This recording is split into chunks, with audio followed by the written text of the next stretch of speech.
Bienvenue à toutes et à tous sur la chaîne du Moniteur Automobile. Aujourd'hui, je suis dans la région de Alfeira, sur la côte portugaise, pour vous parler de ce modèle, le Mercedes GLC électrique. Alors, vous connaissez la ritournelle. Avant d'aller plus loin, on s'abonne, on active les notifications pour ne rien rater de nos vidéos. Et maintenant, je vous dis tout ce qu'il y a à savoir sur ce modèle.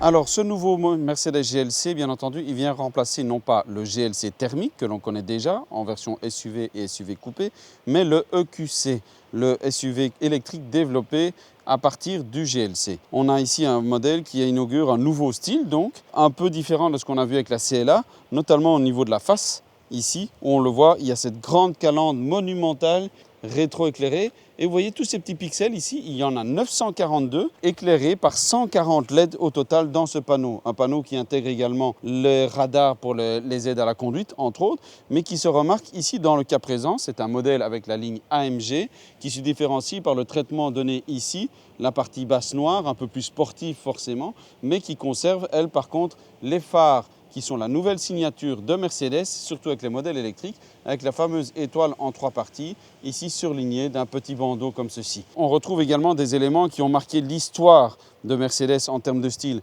avec notamment les deux bossages ici, hérités des Mercedes SL, les 300 SL, les fameuses 300 SL. On retrouve la belle étoile Mercedes ici un peu à l'ancienne, pour rappeler l'histoire de la marque également.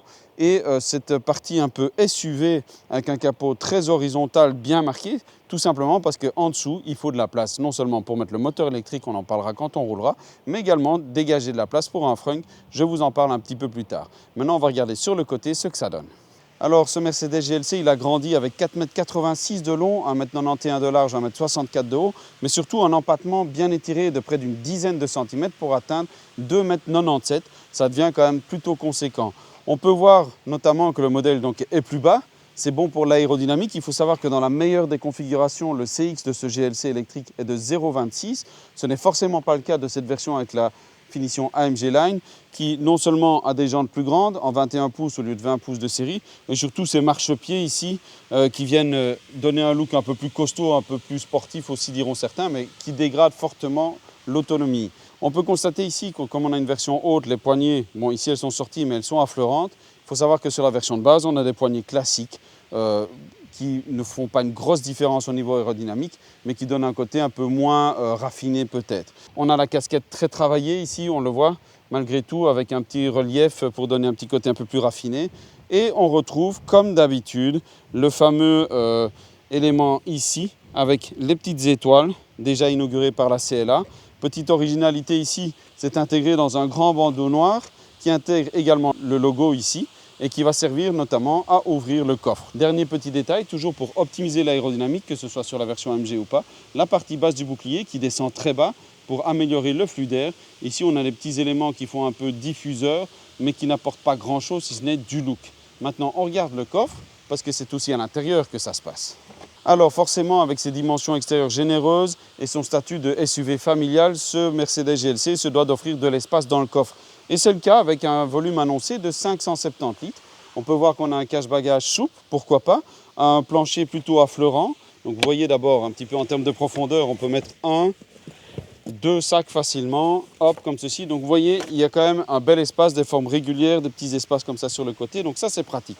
Je mets ça de côté pour vous montrer qu'il y a effectivement un plancher réglable en hauteur, mais pas sur une hauteur bien importante. Vous voyez, ça ne change pas énormément. Les 570 litres, ils sont avec le plancher bas et jusqu'au sommet ici.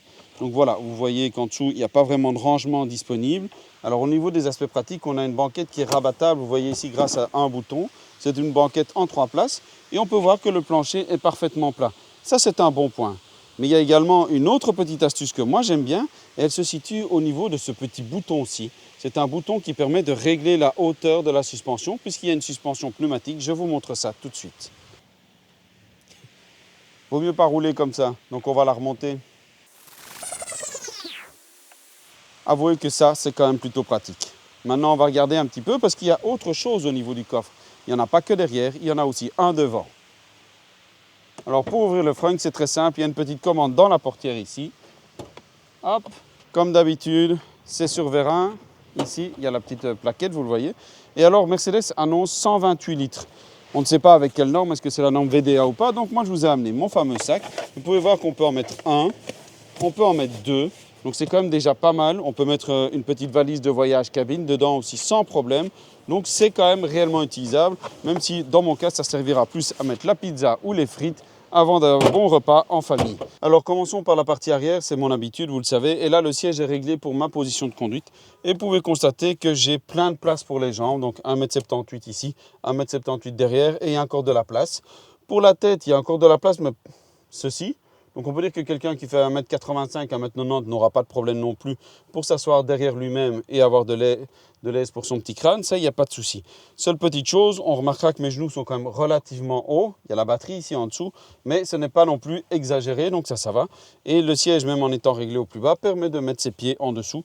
Donc on peut étendre ses jambes, ce qui signifie que même à l'arrière, on pourra voyager longtemps sans être gêné au niveau des articulations. L'ergonomie des sièges latéraux en tout cas est plutôt bonne, les portières aussi, les matériaux sont agréables, c'est un vrai plus par rapport à la Mercedes CLA par exemple. Ici on sent, quelle que soit la finition, qu'on est clairement un cran au-dessus. On a quand même du plastique un peu partout, mais la finition est plutôt agréable. On a un côté ici plus bling bling avec l'aluminium ou le plastique façon aluminium pour l'installation audio, les poignées de porte, etc. Mais du cuir, ici c'est noir surpiqué en rouge parce que c'est la version AMG, mais voilà. Avec une belle luminosité, on voit le toit ouvrant ici panoramique. Il est bien entendu occultable avec des éléments séquencés, donc ça c'est pas mal aussi. Donc c'est une petite fonctionnalité, c'est assez gadget, mais c'est pas mal. Et au niveau rangement, Mercedes fait un choix hybride. C'est-à-dire qu'on a un grand panneau ici, mais il n'est pas totalement rigide. Vous voyez, hop, il est un peu souple, donc ça c'est bien. Dernier élément à l'arrière, on va s'asseoir au milieu et très honnêtement, on est plutôt pas mal mis. On n'est pas avec l'impression d'être assis, hop, beaucoup plus haut. Juste le dossier qui est un petit peu plus dur, mais on pourrait voyager à 3 adultes sur des distances pas trop longues sans trop de soucis ici, sans être trop frustré. Alors quand je disais, avant de vous parler de l'intérieur, qu'on peut faire changer l'opacité du toit, c'est très simple. On va sur la petite voiture, on appuie sur le petit panneau avec le soleil ici. Et alors vous avez trois possibilités différentes. Clear, c'est le cas maintenant où tout est complètement ouvert, entre guillemets, lumineux. On a la version Opal qui permet, elle, vous voyez, de fermer tout. Et sinon, on a aussi la possibilité d'avoir un motif. Et alors à ce moment-là, vous avez juste les versions alternées. C'est pour ça que je parlais d'occultation séquentielle. Maintenant, revenons un petit peu à l'habitacle et au cockpit de ce Mercedes GLC. Et directement, on est dans un sentiment beaucoup plus engoncé, beaucoup plus enveloppant que dans la Mercedes CLA. Ça, c'est une bonne chose. On a quand même une catégorie, un segment au-dessus. Et on a vraiment quelque chose qui est plutôt cossu, très agréable. Les goûts et les couleurs, ça se discute. Ça, c'est une chose. Ici, on est dans une version AMG, donc c'est très noir, très sportif, avec des éclairages qui, par défaut, sont en rouge, mais sont réglables. On a cette console centrale flottante, je vais commencer par ça, qui intègre à la fois un bac de rangement plutôt profond, vous le voyez, je peux rentrer mon bras dedans, donc c'est pas mal. Un rangement ici en dessous qui est pas mal foutu, avec une petite sangle, donc ça c'est pratique pour les objets, ça c'est bien. Les ports USB-C qui sont en dessous, c'est bien aussi. Mais pour charger votre téléphone, vous aurez aussi à disposition deux ports, non pas un, mais deux ports de charge sans fil ici, qui ont le mérite d'être ventilés. Et ils fonctionnent plutôt bien, donc ils rechargent vraiment votre téléphone. Ils ne se contentent pas de le maintenir en charge. Les modes de conduite, la caméra et ainsi de suite, le réglage audio. Donc c'est bien, il reste quelques petites commandes physiques, mais dans l'absolu, la plupart des commandes passent par l'écran, bien entendu. Et vous n'aurez pas pu le manquer, ce fameux Hyperscreen associé au système MBUX de Mercedes. Il s'agit non pas de trois écrans séparés comme dans une CLA, comme dans les EQE ou EQS originels. Ici, c'est vraiment une seule dalle, la plus grande jamais mise dans une Mercedes, qui va d'un côté à l'autre, 99 cm de large, donc 39 pouces, c'est quand même pas mal du tout, mais qui se sépare toujours en trois zones avec la partie compteur numérique, la partie infodivertissement et l'écran qui ne sert à rien, le troisième écran accessoire, celui pour les passagers ici. Un agencement qui est déjà connu de la Mercedes CLA, avec le système Google qui fonctionne un petit peu derrière pour certaines applications, surtout le système One Layer. Ça c'est intéressant avec toutes les commandes ici raccourcies qui sont disponibles quel que soit le menu choisi. Alors par rapport au véhicule, il y a toujours l'alerte de vitesse qui se désactive ou s'active facilement via un raccourci ici directement. Sinon, tout le reste se fait ici. Vous avez le head-up display pour les réglages, les aides à la conduite, etc. L'intégration en soi est plus réussie. que dans une CLA, parce que c'est une seule dalle et on voit bien que c'est un seul écran, mais ça reste quand même quelque chose d'assez massif. Les goûts et les couleurs, de nouveau, ça ne se discute pas, mais moi je trouve que d'un point de vue ergonomique, ce que BMW propose avec la Neue Klasse et le iX est plus intéressant, plus agréable, plus intuitif à utiliser et peut-être plus sécurisant. Moi je trouve qu'au niveau du rendu, au niveau qualité de fabrication, on est vraiment voire 2 crans au-dessus en fonction des zones considérées par rapport à la CLA. C'est vraiment beaucoup mieux et c'est vraiment au niveau attendu d'un véhicule de ce type. Bon, nous voilà maintenant sur autoroute pour juger un petit peu de ce GLC dans un contexte et dans un habitat, on va dire, qui est beaucoup plus adapté à ce à quoi on s'attend pour une Mercedes.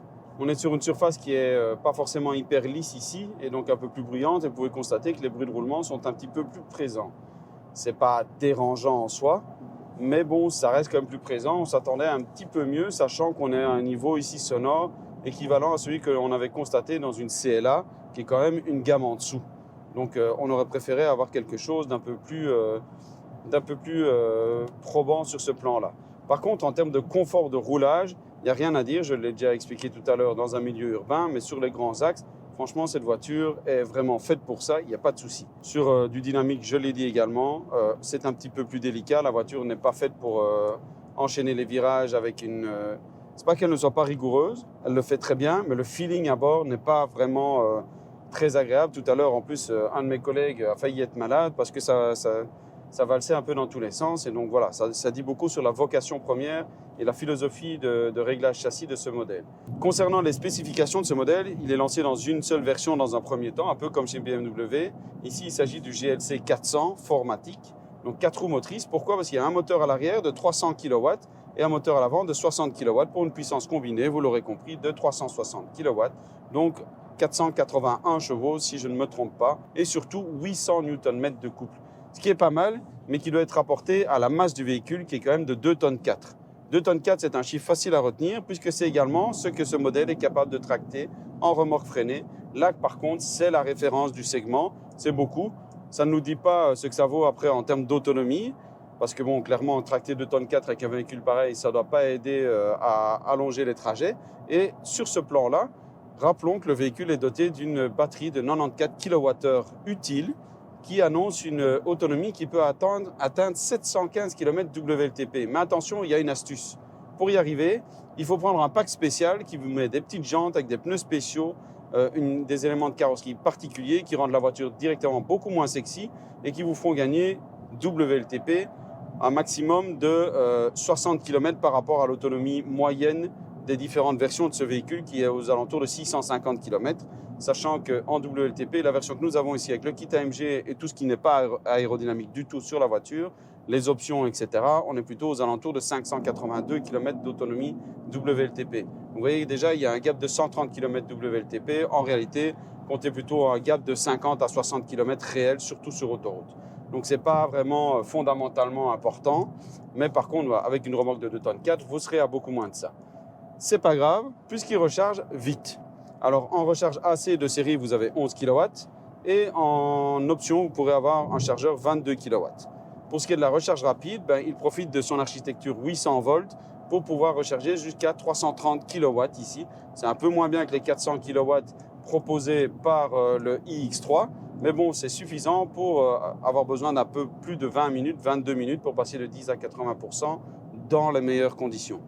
Comptez que de toute façon, il faudra moins d'une demi-heure a priori. Si vous êtes sur une borne 800 volts, bien entendu, sur une borne 400 volts, ça ira un peu moins vite.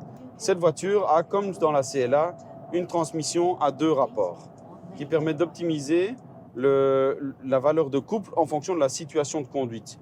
Donc les 2 rapports peuvent être utilisés à peu près à n'importe quelle vitesse, même si, de manière générale, elle va de façon optimale s'enclencher à partir de 120 km/h pour garder une courbe de puissance constante et optimiser le maintien de la vitesse en minimisant l'énergie consommée. Une vitesse qui peut atteindre maximum 210 km/h ici, ce qui est largement suffisant pour s'amuser sur les autobahns. Dernière subtilité pour atteindre cette consommation assez peu élevée, il y a bien entendu la boîte à 2 vitesses, mais il y a aussi le fait que le moteur avant peut être découplé du train avant pour économiser de l'énergie, ce qui permet de réduire la consommation à environ 16 kWh dans le cas présent, 16,8 kWh au 100 si je ne dis pas de bêtises. Et pour avoir les 715 km d'autonomie, on est plutôt à 14,9 kWh au 100, qui reste très théorique puisque nous, durant notre essai tout ce matin, on était plutôt à un peu plus de 23 kWh au 100 dans des routes de montagne avec 3 hommes adultes à bord qui avaient bien mangé hier. Donc forcément, ça se fausse un petit peu les données par rapport aux données théoriques du WLTP. Mais ça nous permet surtout de voir qu'on est dans une consommation qui est plus élevée qu'avec son concurrent BMW iX3, testé dans des conditions relativement similaires, avec un peu plus de chaleur d'ailleurs, donc un peu plus d'ERCO utilisé à l'époque en Espagne. Donc sur ce plan-là, on demandera de nouveau à vérifier ça sur nos bases habituelles, peut-être pour un comparatif, mais a priori Mercedes a peut-être un peu moins bien travaillé que BMW, ce qui n'est pas vraiment un problème puisqu'on garde de toute façon une autonomie réelle qui sera largement suffisante. Voilà, vous savez donc maintenant à peu près tout ce qu'il y a à savoir sur ce Mercedes GLC 400 électrique, à part une chose bien entendu, le prix. Alors, la version que l'on a ici, elle est à plus de 90 000 € avec le pack AMG Line, les options qu'il y a dessus. Donc voilà, c'est une somme assez conséquente. Maintenant, le prix de départ se situe aux alentours de 72 500 € en Belgique. Donc ça reste déjà plus raisonnable, même si c'est toujours très cher et plus cher par exemple que son concurrent direct, le BMW iX3, qui se situe juste en dessous de la barre des 70 000 € pour le prix de départ. Cela dit, on est dans la même catégorie et surtout, ce qu'on retiendra de cet essai, c'est que ce véhicule confirme ce qui avait été initié par BMW avec le iX3. Les premiums allemands reviennent à leurs fondamentaux. Le dynamisme, le plaisir de conduire pour BMW, le confort et la technologie qui se voient et qui s'apprécient dans le Mercedes. Dans les deux cas, on a un véhicule qui est vraiment de standing premium, justifié ici, aussi bien dans la construction que dans les prestations. Donc c'est plutôt intéressant. J'espère que vous aurez apprécié cette vidéo. Moi je vous dis à bientôt.